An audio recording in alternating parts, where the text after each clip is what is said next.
I'm just gonna start recording, okay? Yeah. That's fine. Can I ask you a weird question? Yeah. How often do you brush your hair? Because my hair has waves, but not as nice as yours, and I feel like... I think I didn't brush it. Yeah. So do you not? Because I feel like maybe I shouldn't. No. I took a shower yesterday at night, and I just went to... no, actually, yes, I did So just when one. it's wet, just, okay. Yeah, but I have like an oil, something that I just put in my hair and then just brush it. No les miento si les digo que Olivie Blake es de las personas más lindas que he conocido en mi vida. Me sorprendió muchísimo su pregunta y por eso la dejé sobre cómo manejo mi cabello, porque la verdad es un tema para mí también. Muchas veces, como le dije, a veces húmedo y a veces con un tipo aceitito, pero estaba bastante sorprendida de estarle dando consejos de cabello a una autora famosa. Tuve mis 5 minutos de fama y ahorita me está firmando mis libritos y ya saben, esta es la alegría de cualquier lector. Claramente es poder hablar con ellos y que te firmen los libros y que después tú los puedas leer y saber que la misma persona que creó semejante mundo esté firmándote y dedicándote el libro que esa persona escribió. En este caso fue Olivie, y para mí es muy especial porque es la primera presentación que llegué a tener en la Feria del Libro de Guadalajara. Fue presentando su libro, presentándola a ella, y yo sinceramente la amé por completo. Espero que todos lean sus libros y que la amen a ella como persona, porque creo que como ser humano es una persona increíble. Hola chicos, estoy muy emocionada. Como pueden ver, tengo la hermosísima oportunidad de estar aquí con Olivie Blake, que se encuentra aquí en la Feria del Libro de Guadalajara, donde va a poder presentar su libro de los 6 de Atlas. Y ¿saben qué es lo mejor? Que yo voy a poder estarla presentando junto con Mitch en unas horitas. Entonces mi emoción es máxima de poder presentar el libro, platicarles un poquito, tener la oportunidad de presentarla a Olivie aquí en la FIL. Es como un sueño para mí. Los que han visto la trayectoria del canal saben que soy muy fan de poder hacer todo este tipo de actividades y es un sueño para mí. Entonces les voy a platicar un poquito de Olivie. Ella, su verdadero nombre, que ahorita estábamos hablando, que es Alexine. Es Alexine, right? Es Alexine, y ella un día encontró un nombre aleatorio. Dijo, ¿cuál me puedo poner? Y dijo, pues este va a ser, y terminó siendo Olivie. Entonces mucha gente le llama así, pero algunos de sus familiares y personas sí le llaman por su nombre de verdad. Y ella es nacida en California y lleva escribiendo durante mucho tiempo estos libros, y este ha sido como su mayor éxito. Se autopublicó el libro y fue un fenómeno en BookTok, y pues fue una edición autopublicada, y después ya terminó estando en la versión publicada, y ya después ya lo tenemos aquí en español bajo el sello de Unreal. Para los que no saben y no han tenido la oportunidad de leer este libro de los 6 de Atlas, les voy a platicar brevemente de qué nos va contando, ya que cada 10 años escogen a los 6 magos más poderosos de todo el mundo, que hay personas con poderes, y en esto se van a escoger a esta Livia, a Nico, a Callum, a Parisa, a Reina y a Tristan, y todos ellos van a conformar y van a tener que pelear por un puesto, porque entran 6 y solamente van a acceder 5 a la sociedad alejandrina, que solamente ellos van a tener que competir y van a tener que demostrar cuáles son sus poderes, por qué merecen estar en esa sociedad. Y pues como aquí dice, el conocimiento es muerte, y pues muchas cosas de lo que van a tener que vivir ahí va a ser bastante complicado y todo, pero pues van a tener que pelear, y van a haber un montón de complots entre ellos, y van a haber peleas, y que muchísimas cosas de que no saben lo que está pasando y cómo tienen que comprobar que ellos merecen estar ahí. Y pues el resto es historia. Si quieren conocer lo demás, es un género de fantasía adulta, es un dark academia, y pues con todo eso, y es bastante bueno. Tiene una escena spicy por ahí, bastante buena, bastante interesante. Y pues ahora vamos a movernos a las siguientes preguntas. Okay, so now we are going to start with the interview. Thank you so much, Olivie, for being here with me in my channel. I think everybody loves you and your books, and all your trajectory is really like an inspiration. Like, you started auto-publishing your books, and then you see you're in a new country presenting your books in another language. So I think that's amazing. So thank you so much for being here. Thank you for having me. Thank you to your viewers. Thank you so much to the readers. I'm so excited. We are so excited for you to be here. And so I just want to ask you a few questions before we start. And how are you feeling being in a new country here? This is amazing. I technically technically have been to Mexico before, Okay. but never here, never for anything like this, and certainly not as like anyone of importance. But it's funny to me because I was in Mexico a week after I self-published the Atlas 6. I went to my friend's wedding in Tulum, and then the world shut down for the pandemic, and then now I'm here. Oh. So, it's so crazy how things change. Yeah, how life goes, right? Mm-hmm. Like you're in here and then you are in the next, Yes. in another point. And did you like Tulum? Oh yeah, I mean, what's not to love about Tulum? Yeah, it's amazing. It's amazing. It's beautiful. That was definitely the last like vacation I took. So just been, excitement since then. Okay, so what have you thought about Mexico in Tulum and here in Guadalajara?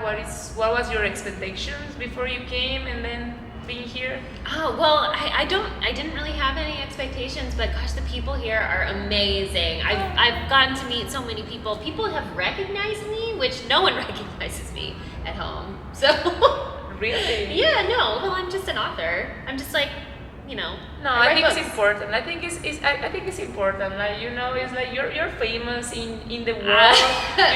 Like publishing and writing is a really hard job. Oh, definitely. But I'm surprised people know what I look like. So it's just been funny. Oh no, It's funny to me. But everyone is so excited. Everyone is so kind and so welcoming. I'm having a wonderful time. that I'm happy that you're here. And now I want really to talk about your book. I think it's amazing, and you have been creating so many things. And first of all, I didn't write any about it, but I was talking with her before, and she was telling me that she has the intention to make her characters to be like crush with everybody. Like you can have a ship with Libby and Tristan, or Tristan with Parisa and Parisa with Reina, or something like that. It doesn't matter. Yeah, like you can make the game. Like It's true. why did you do that? Like Well, I started in fan fiction, and you talked to Allie Hazelwood earlier, and like, love Allie, and then I think we have the same expectations when we write, that we know that readers are really getting invested in the relationships, and we love that. We love that. It's how we learn to relate to characters and to please an audience, and like we got our training from fan fiction. So I think for me, I purposely wrote this book for people to write fan fiction about, or to just think about. Yeah. I didn't want. I think because when I go into media, I watch a movie or a TV show or read a book, I am also thinking like, but what about these characters? Or what if we did these characters together? And so I wanted to reward that audience and say, go for it. oh my Combine God. them any way you want. So you might find it's if someone wants to, you finish the book and then someone is like, I didn't like that and I'm gonna switch it. Yeah. Oh my God. Yeah, I mean, obviously. She's a mastermind. Obviously, I am telling a story. I think that, I'm telling the story that I think is true to the characters as I've created them. But I know that there are lots of other stories. There's the fluff stories and the hurt and comfort, and those aren't technically part of the plot of what I'm telling, but like someone could write it. I also keep joking that eventually I'm going to write, explicit scenes for my own books and just put them on my AO3. Well, I didn't know that. I didn't know just one part of it, but that's amazing. Like, oh, okay, so you giving the opportunity to your readers to do whatever they want with your story. Yeah. That's a gift that no one gives. Actually, now that I think of, like, this is what it is. But now, okay, so if someone decides to write a fanfiction about the Atlas 6, please let me know. I really want to know. There are some. I don't read them because, for copyright Yeah. reasons, but I know they exist. And it does make me excited that it's not all one pairing. It's like a bunch of different pairings, which is like, good. Okay. I'm excited about that. No, it must be a dream. Like, It is. like it is. someone gets into so much into your book, like invest and read all of that so they can make like Yeah. fanfiction. Yeah, for me, writing fan fiction was in so many ways such a compliment to the author. That's like, I love this world so much, I want to stay in it, and I love these characters, and I just want to see them do something different. Maybe when you finish the trilogy, it's gonna be The trilogy, yes. Yeah, maybe you can start like reading and just like, oh, Yeah. why I didn't think of that. Right? Yeah, Sometimes sure. it happens, right? When you self-published the Atlas 6, have you thought about the success you were going to have? Oh no. So I wrote the Atlas 6. The Atlas 6 was my 9th self-published novel. And it was right at the time when I'd been getting a lot of rejections from publishing, a lot of, oh, I don't relate to these characters, and I started to think, well, you know, maybe there's no space for my voice in publishing. So as kind of my last-ditched effort, I decided I'm going to write something just for me. I'm not going to worry about making it marketable. I'm not going to worry about what other people want to read. I'm going to write something that I want to read. I'm going to make it, you know, something that's to me. So I think of the Atlas Six as sort of like a response to The Secret History by Donna Tartt. That it's The Secret History. It's a psychological thriller, but like with magic and with a more diverse cast and with, you know, different. Just different identities and to bring, I don't want to say more flavor, but a different flavor, lots of different flavors to the same concept of being in academia and trying to make ethical choices, but like academia does something to your ego where you feel suddenly much more powerful. You feel like you have all this knowledge and suddenly the rules of the world don't matter as much, that what matters is your, your ambition and what you know. So I wanted to play with that in this very claustrophobic environment of this manor house in part of this secret society where we don't really know what's going on outside of the world and we just have to focus on these 6 people.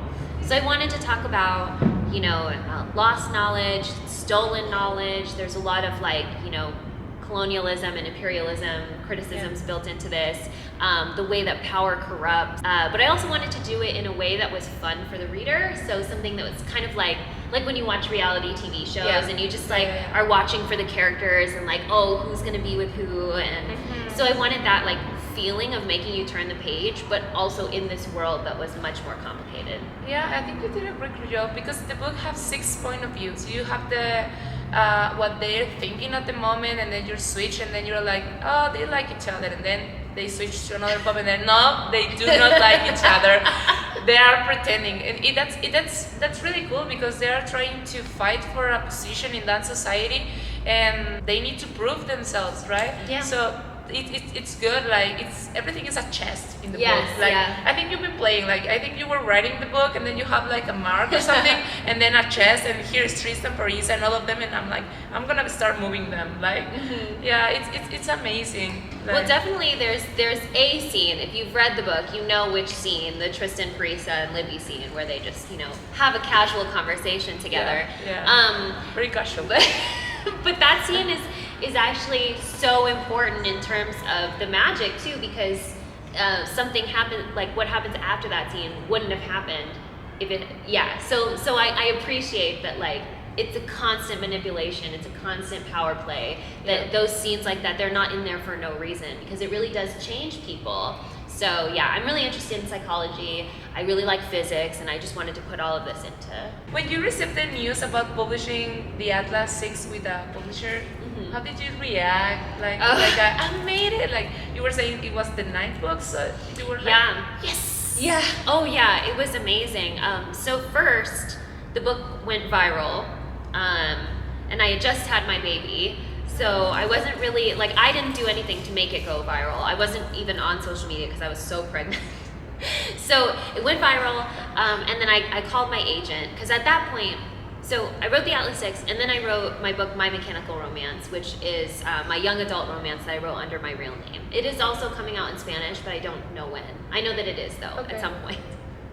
And so that was like sort of a small book deal, and I was like, okay, well, maybe this is what I am now. Maybe I'm a young adult romance writer now, and so like I'll just come back to Atlas as my side project. But then the Atlas 6 went viral, and then I told my agent, like, something's going on here. I was like, I don't know, like, sales have gone up. I don't know if it's significant. And she was like, let me know when it hits, like, 10,000. When you've sold 10,000, then we'll talk to publishers. And I was like, oh, that's never gonna happen. That's impossible. And then it happened probably 2 months later. And so then I called my agent, and I was like, remember that number I said we weren't gonna hit? And she was like, okay, hang on. And then she sent like a pitch to a bunch of different publishers, and Tor, my American publisher, they came back with an offer, and like that for me was the dream. I mean, Tor publishes V.E. Schwab, they do like Yeah, amazing. So many, like, you know, just the dream was to be published by Tor, and so then they offered, and it was just like, my agent was like, they gave us 24 hours, what do you think? And I was like, I mean, it's Tor, like, yes, we have to take it. She's like, okay, I'm gonna ask for more money, but then we'll take it. so it was a great day. I can just picture your face, like, oh my God, it's like, and the feeling, you know, like, okay, it was worth it. Like, Yes. And the power of social media Yes. in the book market, like, TikTok is amazing. Like, how can they promote a book with just 1 minute? Yeah. Just 1 minute is enough. Yeah, and I think it's, you know, the thing that has always sold books is word of mouth. And if someone loves a book, that's how other people buy books. Yeah. But with TikTok, you can really feel in just that short period of time how much someone loves a book, and it reaches so much farther. That, and it's because I had nothing to do with it. I mean, I wrote the book. Yeah. But other than that, it's just like everyone took it and ran with it, and this has just been so incredible. I know there might be some changes between the two versions, but Yes. there are many, or could be like reading a new book, or Between the self-published version and there are changes. So, I mean, if you read in Spanish, you don't have to worry about it. No. Spanish is only the Tor version. But we restructured part 8, so the final part. Tristan's point of view and the final point of view I basically rewrote. So if you read the self-published and then you read book 2, you might be confused for like a second. Okay. Just like a minute, like, wait, is that what happened? But so not completely rewritten, but there's also a lot more, just more details in the new version, because I got to like take up more space in the book. You know, I got to spend a little bit longer on how I introduced the characters and which parts of their lives were important. So definitely, if you've only read the self-published version, you should also read the new version, because the rest of the trilogy is built on the new version. Yeah. But yeah, There are but different endings. No, not different. Like, things happen the same, they just happen in different ways. Okay. So it's only book 1. So I self-published book 1, then Tor picked it up, then we worked together and I rewrote parts of book 1, and then I wrote book 2. So book 2 is like, everything is built on the changes I made in book 1. Okay. Which of the principal 6 are your top 3? Oh, I could never do that. They have to be equally interesting, or the audience won't be equally invested. So I couldn't pick a top 3. Or just one? No, I couldn't. I can't have a favorite because it has to be equally interesting. And I feel like, you know, whenever a book kind of falls apart, or like you don't care about one character, it's because the author doesn't. Okay. Yeah, that was a good answer. I think it's good. And which of your characters do you think you are more alike? There are definitely pieces of me in all of them. My husband thinks I'm Reina. Reina? He thinks I'm Reina. I don't think I'm any of them in particular, but I definitely do think that Tristan's point of view is the funniest to me. I think that he lies to himself in a way that's very amusing to me. Because I definitely wanted climate change to be a part of the book, and I felt like the truest way to remind people that, like, nature and the world as we think of it are different things was to have Reina constantly listen to nature. I like that part, like, because she doesn't know what's going on sometimes, and I'm like, I think that's important to pay attention. Yes. Yeah, there's a lot of things like very important in the book. And which of your characters will you think is a Swiftie? Oh, Libby certainly is a Swiftie. Absolutely. Libby is my favorite. I don't know why. I think I'm more alike with her. I definitely built Libby to be familiar. She's supposed to feel like you or like someone you know, because she's our entry point to the world. So when we enter through Libby's eyes, it you know, where we feel ourselves like rooted in someone's perspective. Yeah, Libby is. I like her a lot. If you have to choose only one song to describe the ending of the book, which one will it be? Chan chan chan chan chan. Yeah, to describe the ending. I mean, definitely for the book in general, I always talk about the song "The Best" by AWOL Nation. I just want to be the best. Okay. If there was a movie, if we have a movie with that, I think it's gonna be amazing. TV show is coming. Yeah. When? I can't say exactly when, but it was optioned by Amazon, and I'm executive producing, so it's coming. Oh my god. Do you have the cast? No, not yet. Not Oh yet. my god, Yeah. I really want to know. I know, I'm really It's excited. gonna be amazing. I It's hope gonna so. be like a thriller or something, like you don't know what's going, and then see. Yeah, I can see it totally. It's exactly the kind of TV show I want to watch. No, so yeah, I'm me really too. excited to have. Me too. It's a perfect for a TV show. Yeah, I think so. Yeah. And I'll tell you, the person writing the pilot is a Swiftie also. You got me. Well, you got me with the book, but then you got me with Taylor Swift. If you were dying in a bear attack, like you were in a real danger, Okay. which one of your characters will save you? Who will save me? Yeah, like you trust your life, like yeah, definitely. Nico will save Oh me. yes. The others don't care. No.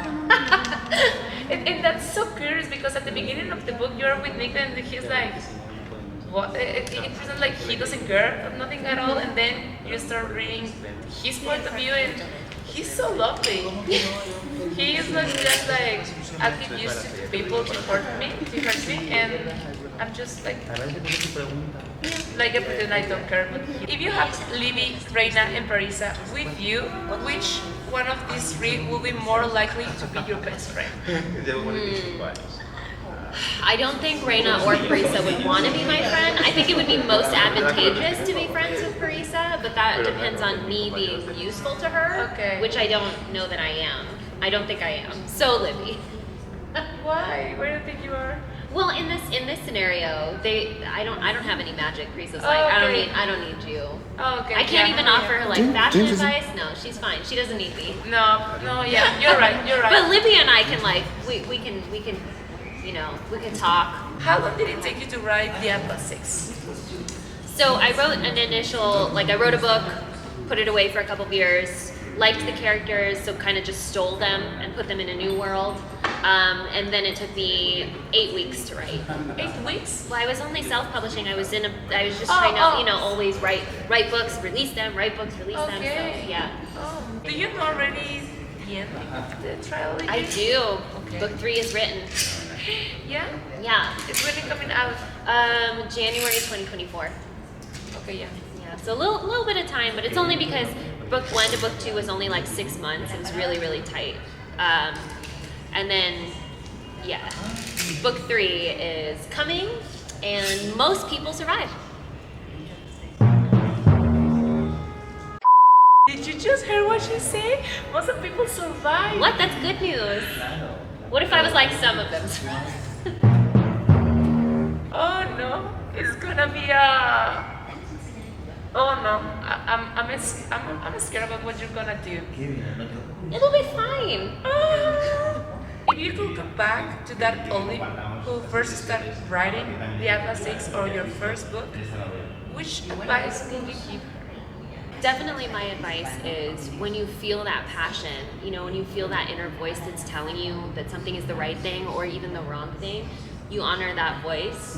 And also I always say to talk a lot about your passions and talk about what you like, because even if you don't know what to do with them, someone can connect those dots for you. That will be all of the questions, Olive. Thank you so much for your time and for your patience. There were so many things going on here, and we were like, what's going on? But thank you so much for your patience and for everything, and for the book you write, and for being an inspiration for all of us. Like, keep trying. Like, life is hard, your dreams are hard, but you need to keep fighting, you need to keep going. Yeah. And if you are happy, I think that's the right track, right? Yes, yeah. You were happy writing the book. She was telling me yesterday that she was thinking that this book was her last chance, and she wouldn't like make it or something like her past books. She will find another job, but she keep going. And this happens when you work hard, when you truly believe in yourself and what you're doing. And now this book is published, and then another of her books got the chance, and we're going to have it in Spanish and maybe in so many other languages. Yes, yeah. So thank you for being an inspiration. I think that's a really good advice for all of the readers and writers that are watching us. Thank you so much. You give me hope. Oh, you give me thank hope, you. and I hope I can be one day as awesome as you.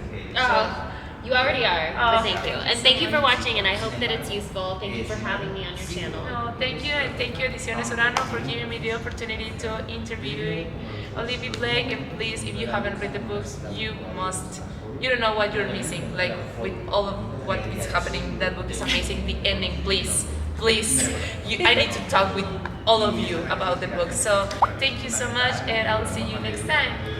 Bye. Leer es como vivir dos veces.